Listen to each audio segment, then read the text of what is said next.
అటువంటి విష్ణువు యొక్క అవతారములలో ఏకవింశతి అవతారములను ఉన్నాయి, 21 అవతారములు.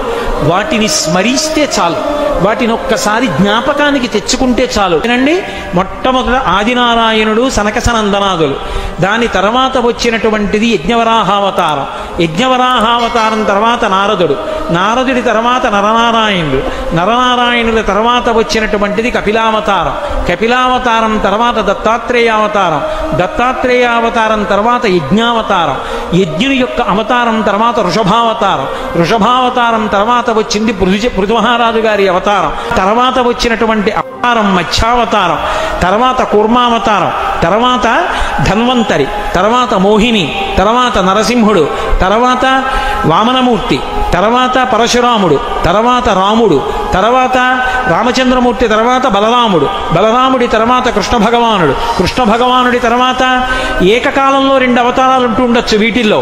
కృష్ణావతారం, కృష్ణావతారం తర్వాత బుద్ధావతారం, బుద్ధావతారం తర్వాత కల్కి అవతారం, మొత్తం 21 అవతారాలు. ఈ 21 అవతారాలలో గమ్మత్తు ఏమిటంటే ఒక అవతారం ఉండగా ఇంకో అవతారం వస్తూ ఉంటుంది. పరశురామావతారం, రామావతారం ఏకకాలంలో నడిచాయి, బలరామావతారం, కృష్ణావతారం ఏకకాలంలో నడిచాయి.